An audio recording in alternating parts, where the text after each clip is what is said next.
Alright guys, Josh here, also known as MightyPredaking, and today we're going to take a look at the Transformers Generation Line Megatron, which is pretty much a homage to the G2 Megatron. Now in this review, I wanted to take a look at his articulation and gimmicks that he has. We'll also take some size comparisons with some robot forms and when he's in tank form as well.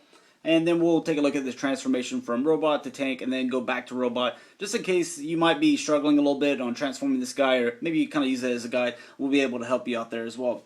Now before we get into the figure itself, I first wanted to kind of go over the box. Pretty much your standard packaging for a Voyager class.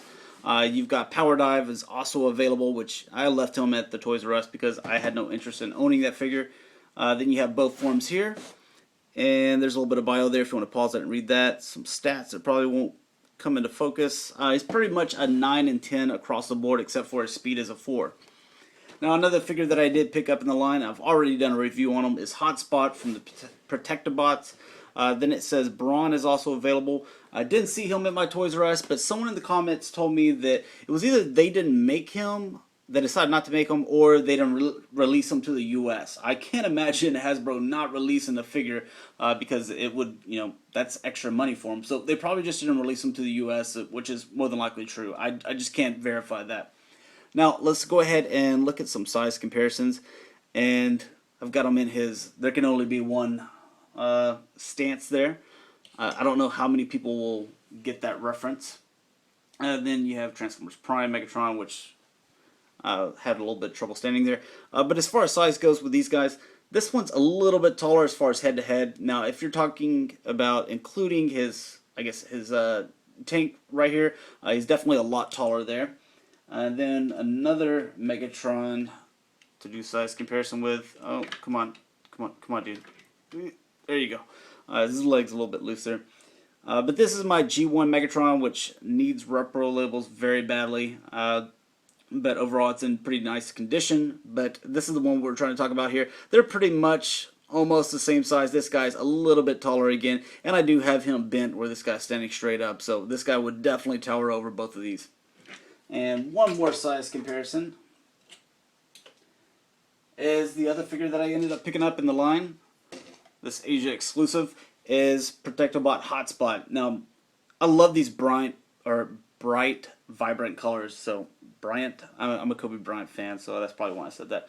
But I love these bright, vibrant colors. The green and purple and the baby blue here. So they look really nice together. And these are two that I probably recommend. Now, if you're buying this for a younger kid, because I know Christmas is around the corner, I would probably end up buying the Protectobot, depending on how old they are. This guy is a little bit more fiddly, and he's going to be a little bit more complex as far as the transformation goes, and there's more little pieces that could probably end up, breaking off. So the Hotspot is probably for younger, but if you're a Transformer collector or just a Transformer fan and all, this is a pretty decent figure to pick up. Now let's go ahead and get into his articulation. He can do all kinds of poses with this sword here. He can hold it out here like I just got rid of some energon off of his sword there before he puts it up. You can put this all different ways. Just really cool looking. Then you also have this one over here. I'm just going to call it small sword. I don't know if it's a knife, small sword, whatever. It kind of came bent in the packaging. But it's got a little spot here that you can put it in there. You could probably also put that one in there if you wanted to. It can fit in this hand, so you can kind of put them in some... We'll just put them in one real quick. Just kind of weird pose right there. Kind of cool. But this is one of the gimmicks with this guy, which is actually really good. I usually don't like gimmicks, but on this one, I do like it. Whenever he is in his, tank form, you can just open this part up right here. Reveals this little, I think it's called a sheed. I might be pronouncing it wrong, but to where you can put this little knife in here. It will fit. There you go. Close it up, and now it's hidden. It's in a secure location. That way when you have this guy in tank mode and you put him on yourself or something like that, you have a place to put his weapons. Then you can come around with this one and slide it down the barrel, and it helps extend that little tank right there that would probably end up being a little too small, but now that we added that, it looks perfect. So as far as articulation goes, I'm going to kind of move that around. He's got his head, which can it could probably almost go 360. It goes that far, but then, you know, he's just kind of looking at his shoulder there, so I don't know why you would turn it that far. As far as the head sculpt, it's actually a really nice head sculpt. I can't say anything wrong with it. The paint on it, the detail on it looks really good. It looks nice. But in my personal opinion, it's a little cartoony. So that's just, you know, that's just me. Some people may love it. I'm not saying it's a bad head sculpt, because it is. Or it is a good one. Now, as far as this arm articulation, if you move the tank up and back, you can, you know, straight up, you can move this 360. If you keep it like this, then it's going to get hindered there. So that's just something to keep in mind. As far as his other articulation of the arm, he can move in and out. And then he also has bicep swivel here. And then he's got two elbows. He's got one here and one here. So he can move at this white part right there. And then he can bend down here at the black part as well. Which I actually like that, because it helps out in some of those, you know, put them in dynamic poses and stuff like that. Now, his hand does come in some, which is just part of the transformation, but it actually helps out whenever you want to put them in some poses. So, especially if you want to hold them, make them hold the sword with both hands, it definitely comes into play. We'll just kind of lift that up for right now. As far as the leg, it can come up quite a bit. I'm going to show you that. As far as backwards, it can't come back really at all, just because it kind of hinders on this plastic piece right here.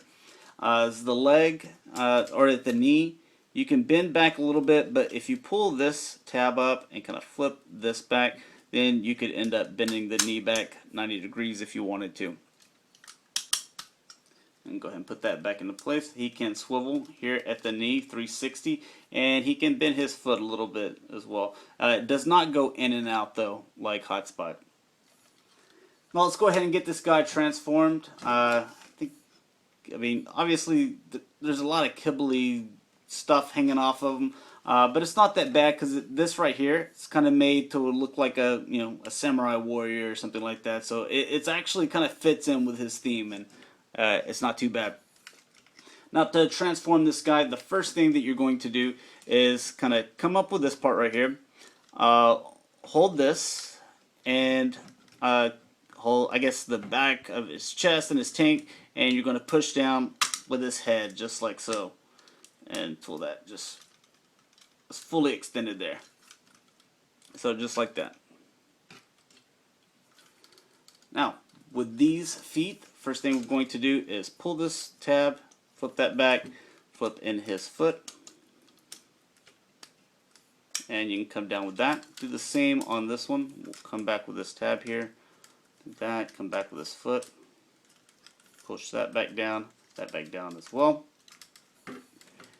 Then you're going to come out with this part right here, and I'm going to rotate this tank so I can flip this all the way up, so it'll make it a little bit easier for me. And then I'm going to flip these legs out like he's doing the splits here, and this right here is going to swing down right there. So you just unpeg that, and this will swing on around until it kind of pegs back into place just like that. Now we're going to start on the arms here. Fold these hands in.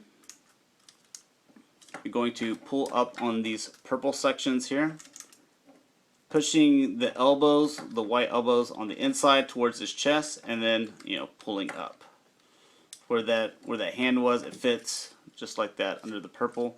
Do the same with this one. You will push in with the white part, and then flip up. There we go. And it'll kind of look like that right there. Then you will go ahead and flip these up and flip them up like this, and these will connect.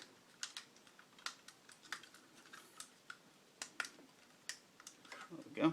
And that's what it looks like from, I guess, the tank form up top, and that's what it looks like at the bottom part.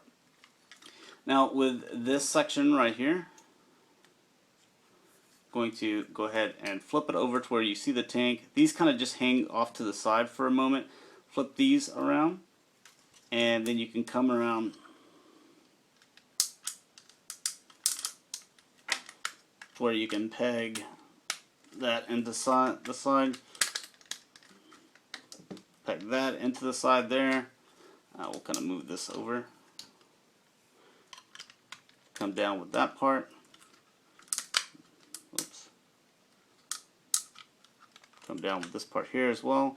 And then we'll kind of get the center piece all pegged together with this back piece. So there is the tank part all pegged together, and then you just flip this and then connect the tracks.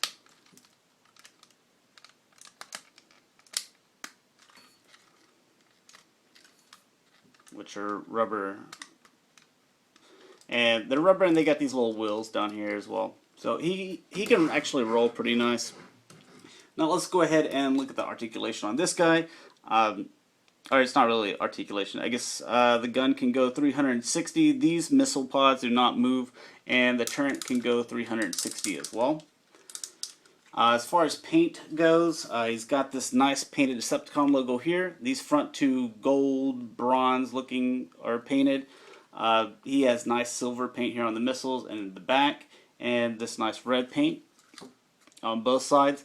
And it's all pretty much green plastic and purple plastic. These two pieces right here are black plastic, but this panel here and this panel here are actually purple panels, or purple plastic painted green, which you couldn't really tell probably unless I pointed it out to you, or you just have a really good eye for things like that. But they did a better job of painting a different color on something else than they did with the Masterpiece Sideswipe, in my opinion. So they did a really nice job with this figure. And just get another little 360 of them real quick, and we'll do some size comparisons and do the transformation back. So there that is. First thing I wanted to grab is G1 Rodimus Prime. So you can see that Rodimus is a little bit longer here than Megatron, but if you include his cannon, then Megatron's a lot longer. There's kind of the width of them. And let's get some tanks to compare this guy to. First we got a G1 Blitzwing here, which Megatron's a lot longer than. This would probably be kind of a scout, I guess you could say. No, how they keep on decreasing the size of the deluxe figures. I guess you could say that this guy's a deluxe now. Then you have this guy, which is Brawl from G1. So you kind of see the progression there. This would be a scout, deluxe, Voyager. So just a couple of size comparisons there for you with a few tanks that I have. Alright, so I don't think there was anything else that I wanted to do. Let's go ahead and get the transformation done, and we will finish this video. You're going to unpeg these tank tracks, just like that. Go ahead and we'll lift up on that part right there.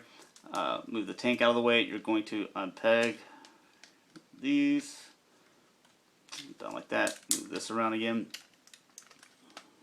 Unpeg that. Just kind of leave them setting, just like that, kind of the hovering in the air, I guess you could say.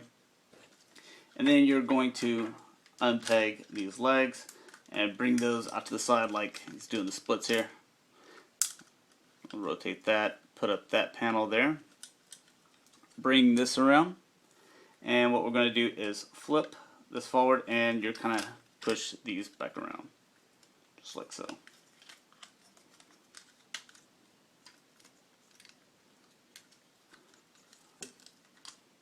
There we go. And bring these in. These kind of just sit to the side here. Bring this in as well, and you can pull down with his legs. And you can go ahead and rotate these to where these I guess orange red pieces are facing inwards with each other. Pull out this back panel, flip that around, pull out his foot. There's a little toe or foot spur or toe spur or whatever that's not that good, to be quite honest. Do the same as with this one. Pull that back, flip that around. There's that. Kind of put them in a little stance here. And then with this part here, you're going to just detach, pull that all the way down. Do the same with that one there. Rotate it. Rotate. Come down with these arms. You can go ahead and reveal his hands. Pull these purple parts down here. And you can just push his head back into place. And there you have Megatron again in his robot form. So hope you guys enjoyed. I know it was kind of a long video, but like I said, he was kind of finicky. It takes a little bit to transform. So hopefully you guys enjoyed. Thanks for watching and have a nice day.